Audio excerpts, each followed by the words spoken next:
आज मेरे पास है OnePlus 12R। इसका रिव्यू आप देखोगे। वैसे था तो ये पिछले हफ्ते भी मेरे पास, बट तब एम्बार्गो में था, तब रिव्यू नहीं कर सकते थे। साइबर सिक्योरिटी में आज जानेंगे ऐसी मास्टर ट्रिक जो आपको हर तरह के साइबर फ्रॉड से बचाएगी।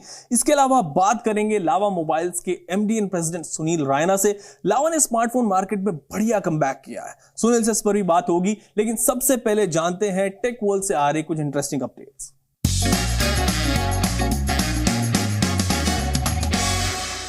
अब आप सपने भी अपनी पसंद से देखोगे। यूएस की एक कंपनी ने एक ऐसा डिवाइस बनाया है जिसको लगाकर आप नींद में अपनी पसंद के सपने देख सकते हो। इस डिवाइस का नाम है हेलो और ये ऐप से कंट्रोल होता है। इसको आप सोते वक्त अपने सर पे पहनना और जो सपना चाहो वो आप देखना। बस आप कोई सपने पूरे करने वाला डिवाइस भी बना दे और कुछ चाहिए ही नहीं मुझे। इलॉन मस्क की कंपनी न्यूरालिंक ने पहली बार इंसान के दिमाग में चिप लगा दी है। इस चिप के जरिए आप अपने दिमाग से ही कंप्यूटर और स्मार्टफोन्स को कंट्रोल कर पाओगे।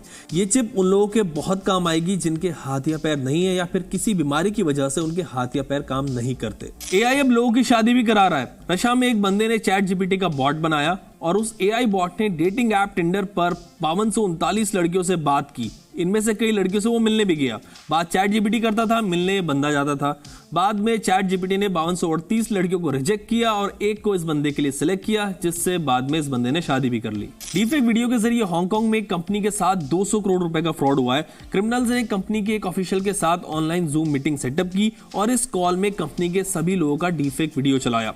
ऐसा करके 200 करोड़ रुपए की डील की और फिर ऑफिशियल से अपने बैंक अकाउंट में 200 करोड़ रुपए ट्रांसफर करा लिए। जब से RBI ने पेटीएम पेमेंट बैंक को सर्विसेज बंद करने का ऑर्डर दिया है, तभी से साइबर क्रिमिनल्स पेटीएम का fake customer care number customers के साथ SMS पे शेयर कर रहे हैं। अगर आप इस नंबर पर कॉल करोगे तो आपके साथ साइबर फ्रॉड हो सकता है। इसीलिए आप कस्टमर केयर कॉल करने से पहले ये कंफर्म कर लें कि ये नंबर सही है या नहीं। QX Lab AI ने दुनिया का पहला node based hybrid generative AI platform AskQS launch किया है। ये AI प्लेटफॉर्म 100 लैंग्वेजेस समझता है। इसमें इंडिया की 12 लैंग्वेजेस शामिल है, जैसे हिंदी, बांग्ला, तेलुगु, मराठी, तमिल और उर्दू।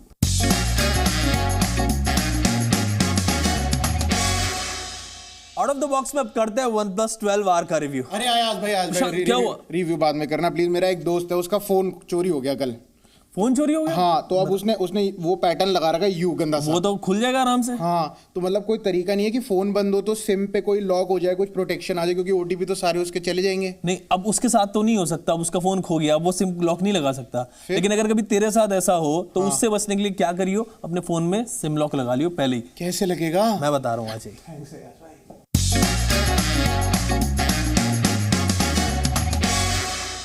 वैसे तो हम सब अपने फोन्स में ना लॉक लगा के रखते हैं, लेकिन हमारा सिम लॉक नहीं होता।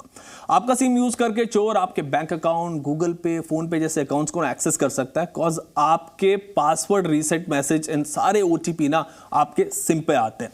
उनके जरिए वो आपके सारे जो बैंक अकाउंट्स है ना, जितने भी आपके पास है, वो सब खाली हो जाएंगे, कुछ नहीं छोड़ेगा। ऐसे फ्रॉड से बचने के लिए आपको क्या करना है वो मैं आपको बता रहा हूँ। सो आपको सिम लॉक ऑन कर लेना है अपने फोन पे। इसके लिए सेटिंग्स में आपको जाना है और सर्च बार में ना सिम लॉक टाइप करना है बस। फिर सिम लॉक के ऑप्शन पर आपको क्लिक करना है एंड लॉक सिम को ऐसे ऑन कर देना है एंड फिर आपको सिम पासवर्ड सेट कर देना है। अब अगर आपका फोन चोरी हो जाता है तो चोर सबसे पहले फोन ही ऑफ करता है ताकि कॉल्स ना आए, और अगर उसने आपका फोन एक बार भी ऑफ किया तो फिर ऑन करने पर वो सिम यूज नहीं कर पाएगा, बिकॉज़ सिम तो लॉक्ड है ना भाई, आपने लॉक कर दिया। मैंने ट्रिक आपको बता दी, आपने सुन ली।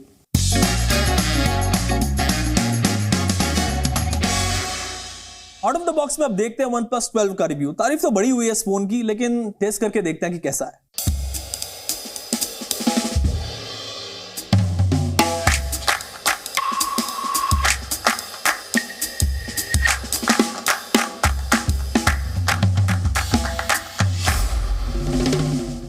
ये OnePlus 12 का छोटा भाई OnePlus 12R। इसे आप देखो ना, सामने से देखो, पीछे से देखो और साइड से भी देखो, दिखने में बिल्कुल OnePlus 11R के जैसा ही है, with no noticeable difference. OnePlus अब लगता है ना इस डिजाइन के साथ सेटल हो गया है शायद। ये बड़ा सा सर्कुलर शेप का कैमरा मॉड्यूल टॉप लेफ्ट पे आपको दिखेगा। इसके अंदर ये 4 होल्स हैं, 3 के अंदर कैमरास हैं, यहाँ पर ये फ्लैश लाइट है और एक फ्लैश लाइट ऊपर की साइड भी है एंड इट लुक्स गुड।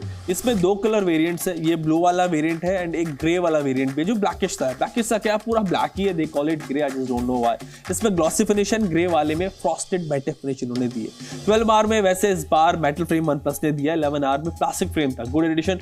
बाकी लेयर स्लाइडर इन्होंने गायब कर दिया है, गायब नहीं किया यार, इधर था पहले राइट साइड पे, लेफ्ट पे डाल दिया इन्होंने इस बार। मतलब क्या कर रहे हो उधर से इधर, I just don't know. Next time पता नहीं कहाँ लगाएंगे, will have to see. And IR blaster OnePlus अब अपने फोन में देने ही लगा है, सो ये तो बढ़िया है। फोन हाथ में मस्त लगता है, बैक पर फिंगरप्रिंट्स वैसे छप जाते हैं, बट कलर इसका ना लाइट है तो इतने ज्यादा दिखते नहीं है। फोन का वेट है 207 gram, so not a very light weight phone I would say, but decent है, चलता है। OnePlus 12R का जो डिस्प्ले साइज है वो है 6.78 इंच का। एंड डिस्प्ले में इन्होंने कोई कंजूसी नहीं की है भाई, इस बार एक जगह की है वैसे, वो मैं आपको आगे बताऊंगा कहाँ की है।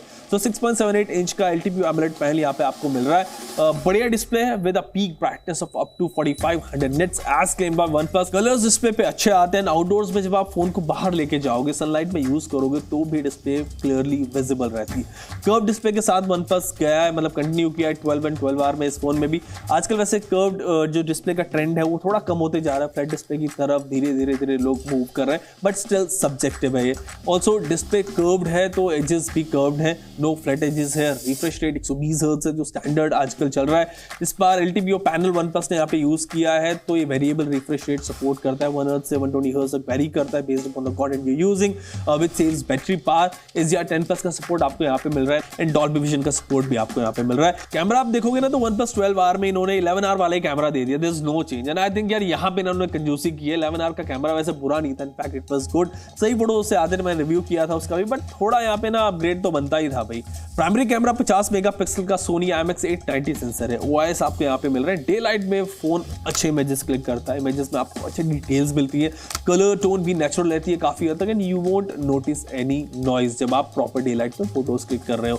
एक्सपोजर लेवल्स को भी आप देखो, डायनेमिक रेंज भी कैमरा अच्छे से कैप्चर कर रहा है। सी फोटोज कितने सही से आ रहे हैं, कोई डिस्टॉर्शन आपको इन इमेजेस में नहीं दिखेगी। सो डे लाइट में जो उसकी परफॉर्मेंस है वो बढ़िया, इट्स गुड। अल्ट्रा वाइड के लिए 8 मेगापिक्सल का लेंस है, सो आप इसे ज्यादा एक्सपेक्ट नहीं करना, बट स्टिल मतलब photos are decent, but keep in mind just 8 MP lens which is pretty mid range type. फिर 2 मेगापिक्सल का मैक्रो लेंस यहाँ पे है, टेलीफोटो लेंस नहीं है, so no optical zoom. 2x and 5x पर आप जा सकते हो, इमेज क्लिक कर सकते हो।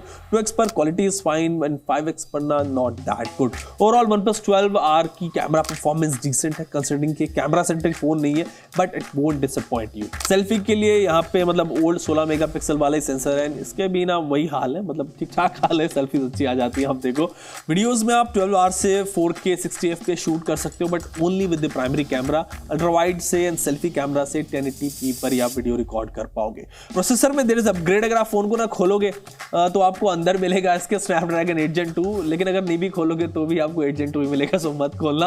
8 Gen 2 लास्ट ईयर का फ्लैगशिप चिपसेट है, सो फोन की परफॉर्मेंस तो सुपर फास्ट होनी चाहिए, एंड ऐसा ही यहाँ पे है, फोन डिसअपॉइंट नहीं करता अपनी परफॉर्मेंस से। मैंने जितना इस फोन को यूज़ किया है 12R को, अराउंड 15 से 16 दिन, एक बार भी फोन लैग नहीं हुआ, कहीं अटका नहीं है, एकदम स्मूथ और लैग फ्री एक्सपीरियंस मुझे इस फोन पे मिला है। हाई सेटिंग्स में आप इस पे गेम्स इजीली खेल सकते हो, I played BGMI, HPL9, Genshin Impact and सभी गेम्स यहाँ पे फ्लॉलेसली चले। 2 वेरिएंट में फोन आता है, 8GB 128GB and 16GB 256GB। And यहाँ पर ना इन्होंने बेस वेरिएंट में UFS 3.1 स्टोरेज टाइप दी है, एंड टॉप वेरिएंट में UFS 4.0 आपको यहाँ पे मिलती है। सो अगर आप बेस वेरिएंट लेते हो ना तो उसमें आपको ना टॉप वेरिएंट के कंपैरिजन में ऐप लोडिंग टाइम में थोड़ा सा डिफरेंस आएगा। इनको बेस वेरिएंट में भी ना UFS 4.0 देना चाहिए था। Oxygen OS 14 आपको यहाँ पे मिल रहा है बेस्ड ऑन Android 14, एंड अब Oxygen OS में एंड Color OS में कुछ फर्क नहीं बचा except for the name.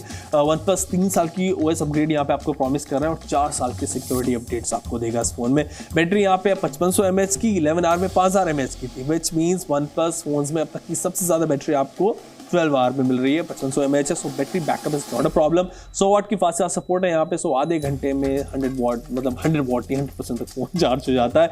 So let's come to the conclusion. So OnePlus 12R का 8GB 128GB वेरिएंट 40,000 का है, 16GB 256GB 46,000 का। लास्ट ईयर वाली प्राइस इन्होंने ऑलमोस्ट रखे हैं, एंड इस प्राइस पे I would say it's a decent deal. Processor यहाँ पे बढ़िया 8 Gen 2, डिस्प्ले मस्त है, नो कॉम्प्रोमाइज है, बैटरी भी इस बार बढ़ी दी है इन्होंने। हाँ कैमरा को ना इनको यार थोड़ा अपग्रेड करना चाहिए था भाई, बट स्टिल अगर आपको एक क्लीन UI वाला फोन चाहिए, परफॉर्मेंस सेंट्रिक फोन चाहिए, तो you can still consider the OnePlus 12R.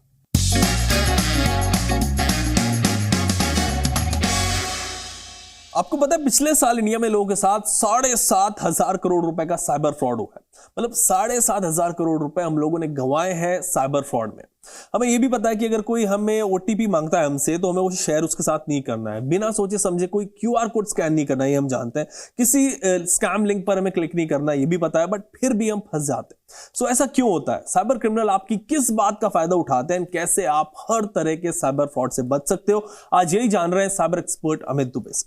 Amit, सब कुछ पता होने के बाद भी हम लोग क्यों साइबर क्रिमिनल्स की ट्रिक में फंस जाते हैं? लेकिन आप खुद गलती करते हैं और क्रिमिनल उस समय आपके माइंड को मैनिपुलेट करता है। वो कैसे करता है? जैसे कि आपको क्या तो ल्योर करेगा, या आपको गुस्सा दिलाएगा, या आपका जो ईगो है उसको हर्ट करेगा। तो जो हम नॉर्मली बोलते हैं कि इंसान की काम, क्रोध, लोभ, मोह, अहंकार, ये 5 कमजोरियां हैं, उन्हीं के अराउंड खेल रहा है वो। हमें जो ध्यान देने वाली बात है कि हमें किसी भी चीज पर इंस्टेंट रिएक्शन नहीं लेना है जब वो फाइनेंशियल ट्रांजेक्शन से रिलेटेड हो। अचानक से आपको कॉल आ जाएगा कि आपके पापा ने आपको रेंट देने के लिए बोला है, मैं एक काम करता हूँ, आपको यूपीआई पे रेंट पे कर देता हूँ, आपका जो रेंट है। और आप थोड़ा कंफ्यूज हो गए कि मुझे क्यों, मैं अकाउंट तक, ठीक है कर दो, अच्छा मैं आपको क्यूआर कोड भेज रहा हूँ, आप पेमेंट ले लीजिए। आप क्यूआर कोड स्कैन करोगे, आपका पेमेंट चला जाएगा।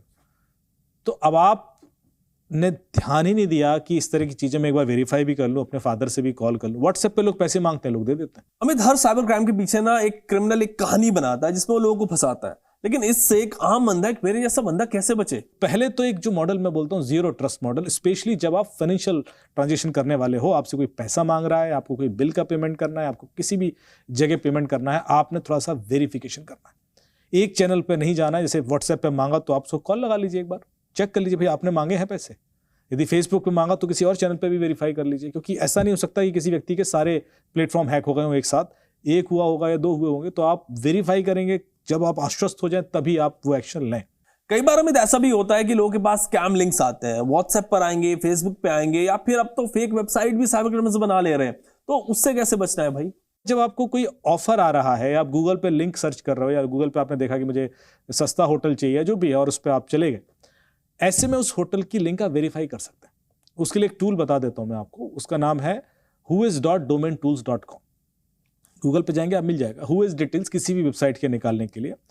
जब आप उस पर किसी भी वेबसाइट का लिंक सर्च स्कैन करेंगे तो वो आपको बता देगा कि वेबसाइट किसने रजिस्टर कराई है, कब रजिस्टर हुई है, कितनी पुरानी है।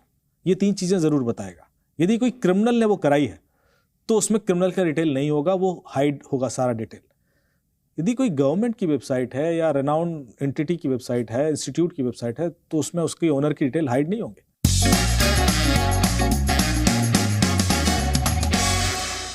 हमारे यहाँ अराउंड 80% चाइनीज कंपनियों के स्मार्टफोन्स ही बिकते हैं।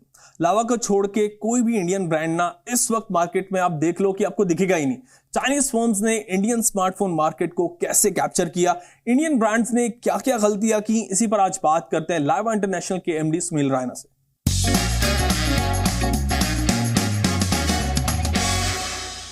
सुनील, अब लावा पे बात करते हैं।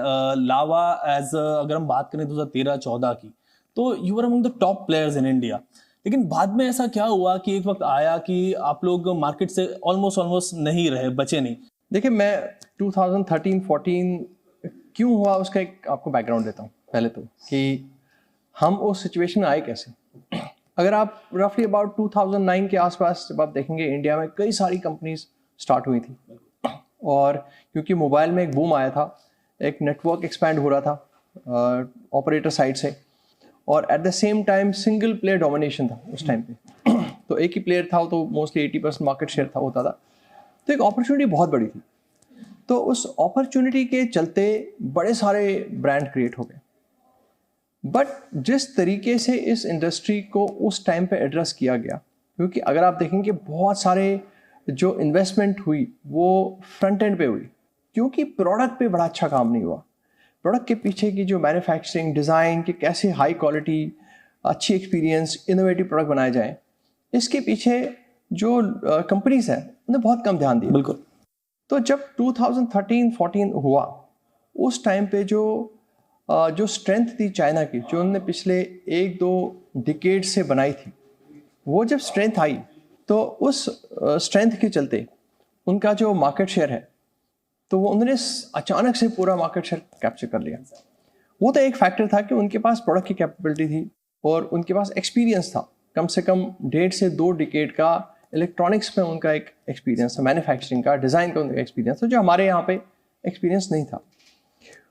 दूसरा ये था कि जिस तरीके से उन्होंने प्राइसिंग करी, वो काफ़ी सारा उन्होंने कैश बर्न किया। तो नेट रिजल्ट ये था, जब ये दोनों कंबाइन हो गए तो जो इंडियन कंपनीज थी वो compete नहीं कर पाई प्राइस के ऊपर। तो उस डिस्ट्रप्शन के चलते जो है, मुझे लगता है 300 कंपनीज हुई होंगी जिन्होंने स्टार्ट किया होगा, उसमें से अब 299 कंपनी एग्जिस्ट नहीं करती है। तो लकीली हमने किसी तरीके से अपने आप को संभाल के इस स्टेज पे लाया कि हम ग्रोथ कर रहे हैं। तो आज ये सब चीज होने के बाद आज आप लावा को कहाँ प्लेस देखते हैं इन इंडियन मार्केट? अभी काफी स्मार्टफोन्स आपके आए और काफी पॉपुलर भी हुए, टू बी ऑनेस्ट, इसलिए नहीं कह रहा हूँ मैं जस्ट आपके सामने बैठा हूँ, बट हाँ रिव्यूड सम फोन्स और काफी अच्छा रिस्पॉन्स उनका रहा कस्टमर से। तो अभी आप कहाँ देखते हैं लावा को? ये देखिए, अभी इंडिया में दो चीज़ें हो रही हैं। नंबर वन फैक्टर है कि इंडिया की एस्पिरेशन बढ़ रही है। मतलब पिछले कुछ सालों में इंडिया एक बहुत हाई लेवल ऑफ एस्पिरेशन पे चला गया, राइट? विच मीन जो लोग हैं इंडिया के, उनकी एस्पिरेशन ये है कि जो भी हम करें, जो भी कंट्री से हो, वो हमारा इंडिजीनियस हो, हमारा खुद का हो, अपनी कंट्री का हो, राइट? तो लेकिन हमारी इंडस्ट्री ऐसी है, मुझे लगता है बहुत कम इंडस्ट्रीज ऐसी होंगी जिसमें ऐसी सिचुएशन है कि लगभग 90-95% जो है फॉरेनर्स का exactly in a way occupation है। यही चल रहा है मार्केट में। तो अब ये जो चीज़ है, ये हमें समझ आ गई कि ये कस्टमर्स भी ये चाहते हैं, लोग भी चाहते हैं कि ये हमें अपना कोई ऑल्टरनेटिव मिले जिसको हम अपना ब्रांड कह पाएँ, जिसको हम अपनी कंपनी कह पाएँ।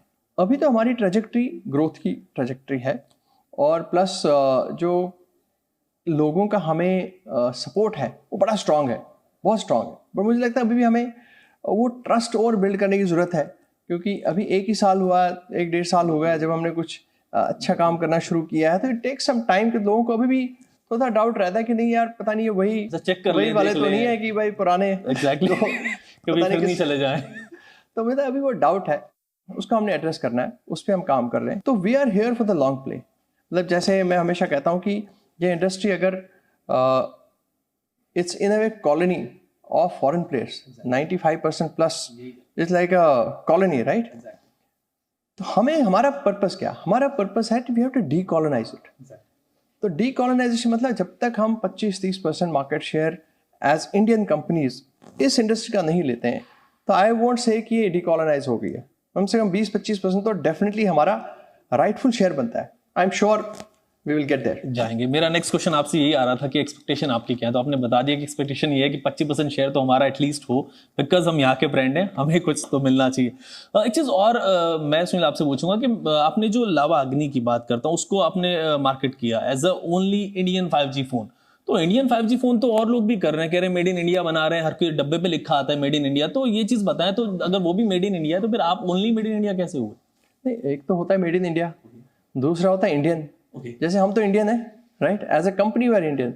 जिन लोगों ने उस पर काम किया वो इंडियन है, जिन लोगों ने वो फोन बनाया वो इंडियन है, जिन लोगों ने मैन्युफैक्चर वो इंडियन है, राइट? तो ये तो 100% एग्जैक्टली इंडियन है। एक तो मेड इन इंडिया, चलो ठीक है, मेड इन इंडिया तो क्या होता है अपने यहाँ पे फैक्ट्री में कुछ, और I think made in India में भी बाहर से कंपोनेंट्स आते हैं, वो सिर्फ असेंबल ही हो रहे हैं। बिल्कुल। देखिए क्या है कि इकोसिस्टम बनते बनते टाइम लगता है। अभी देखिए आप 30-40% कंपोनेंट्स हमें इंडिया में मिल जाते हैं, राइट? लेकिन बाकी जो बड़े कंपोनेंट्स हैं, आपका चिपसेट हो गया, आपका मेमोरी हो गया, ये अभी जो हाई कॉस्ट कंपोनेंट्स है, अभी इंडिया में इसका इंफ्रास्ट्रक्चर नहीं है, बट वो भी आ जाएगा।